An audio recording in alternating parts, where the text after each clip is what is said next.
Assalamualaikum teman-teman, selamat siang.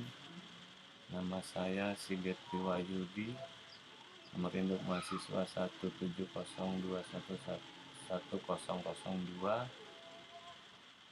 mata kuliah Kewirausahaan, dosen pengampu Ibu Iva Masrifah SEMM, Universitas Pancasakti Bekasi. Di sini saya akan coba menjelaskan tentang kewirausahaan atau entrepreneurship adalah proses mengidentifikasi atau mengembangkan dan membawa visi ke dalam kehidupan. Visi tersebut bisa berupa ide inovatif, peluang, cara yang lebih baik dalam menjalankan sesuatu.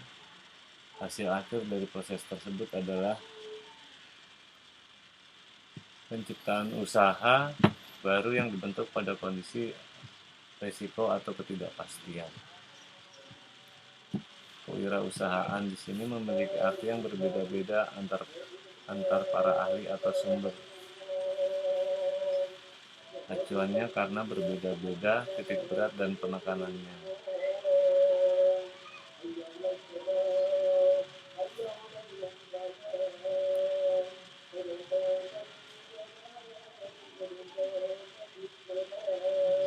Richard Cantillon misalnya mendefinisikan kewirausahaan sebagai usaha investasi dengan keuntungan yang didapat di masa depan. Seorang wirausahawan membeli barang saat ini pada harga tertentu dan menjualnya pada masa yang akan datang dengan harga tidak menentu. Jadi definisinya lebih menekankan pada bagaimana seseorang menghadapi resiko atau ketidakpastian. Sejarah kewirausahaan atau istilahnya entrepreneur dalam bahasa Inggris diserap dari bahasa Prancis.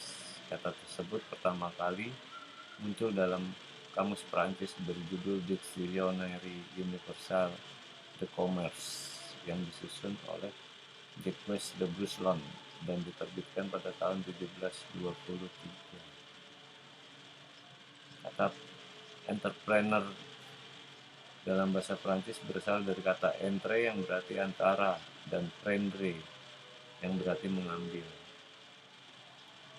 Saat itu istilah ini digunakan pada orang-orang yang membawa sesuatu di dalam perjalanan mereka melewati sesuatu yang beresiko.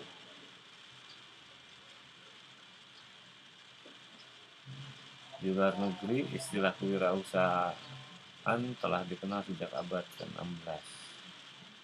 Sedangkan di Indonesia baru dikenal pada akhir abad 20.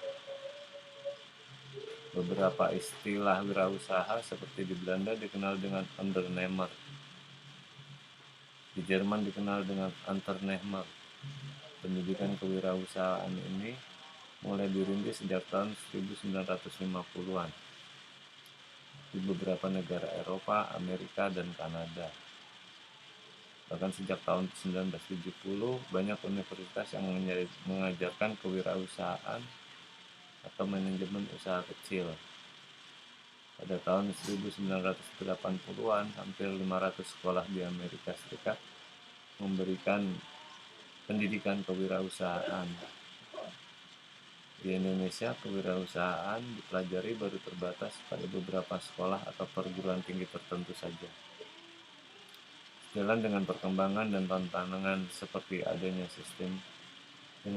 krisis ekonomi, pemahaman kewirausahaan baik melalui pendidikan formal maupun pelatihan di segala lapisan masyarakat menjadi berkembang sangat pesat.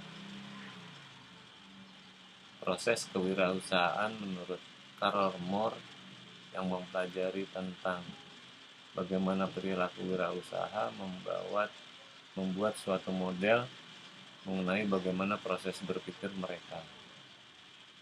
Studi ini kemudian dikembangkan oleh Graefe dan dikenal sebagai proses kewirausahaan. Proses kewirausahaan tersusun atas 3 fase, yakni inovasi, implementasi, dan grow. Keempat langkah tersebut dipengaruhi oleh faktor dan lingkungan yang saling mempengaruhi setiap langkahnya.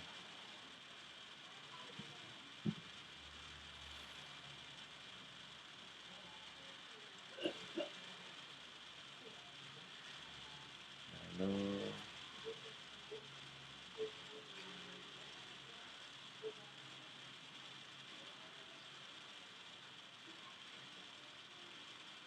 ada 7 tipe respon yang mendasari dengan adanya inovasi. Pertama, kegagalan yang tiba-tiba dibandingkan kejadian biasa. Kedua, ketidakselarasan antara cara berpikir wirausaha dengan lingkungannya. Ketiga,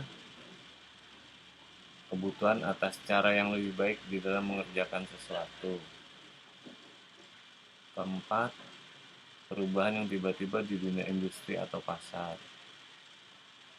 Kelima, perubahan demografis. Keenam, perubahan persepsi, nilai, dan atau norma di lingkungan. Ketujuh, pengembangan ilmu atau pengetahuan baru. Ciri-ciri dan sifat wirausaha. Pertama, percaya diri. Kedua, berorientasi tugas dan hasil. Ketiga, berani mengambil resiko.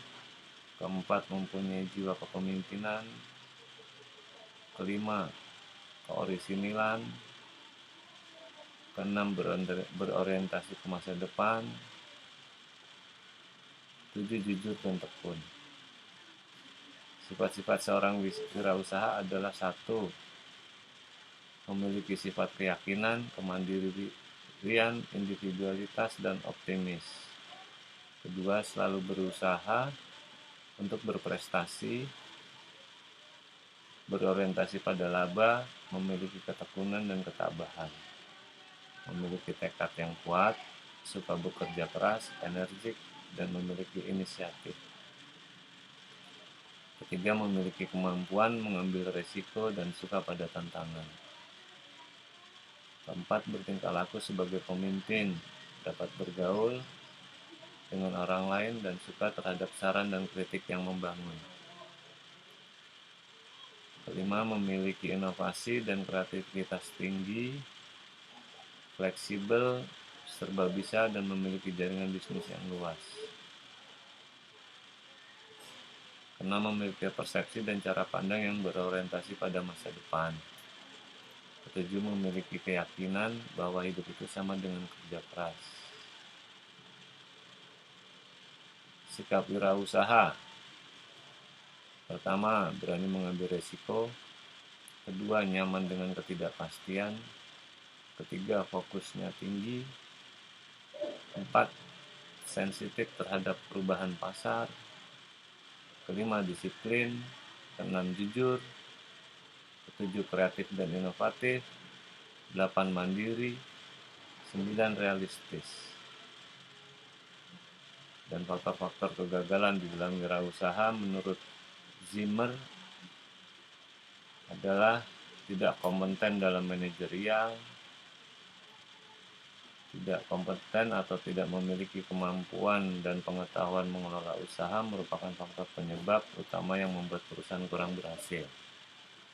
Kedua, kurang berpengalaman, baik di dalam kemampuan mengorganisasikan keterampilan, mengelola sumber daya manusia, maupun kemampuan mengintegrasikan operasi perusahaan. Ketiga, manajemen keuangan kurang tertata. Agar perusahaan dapat berhasil dengan baik, faktor yang paling utama dalam keuangan adalah memelihara aliran kas, mengatur pengeluaran dan penerimaan secara cermat. Kekeliruan memelihara aliran kas menyebabkan operasional perusahaan menjadi tidak lancar. Peran wirausaha di dalam perekonomian nasional yaitu meningkatkan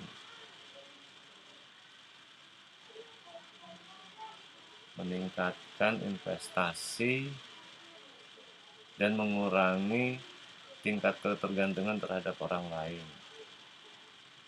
Secara eksternal, wirausaha berperan dalam menyediakan lapangan kerja bagi para pencari kerja.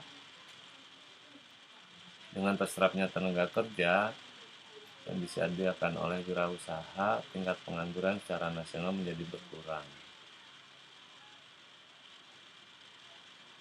Peran wirausaha yaitu menciptakan lapangan kerja, mengurangi pengangguran, meningkatkan pendapatan masyarakat, mengkombinasikan faktor-faktor produksi, diantaranya alam, tenaga kerja, modal, dan keahlian, serta meningkatkan produktivitas nasional. Demikianlah uraian materi tentang kewirausahaan atau entrepreneurship. Sebelumnya saya ucapkan terima kasih. Wassalamualaikum warahmatullahi wabarakatuh.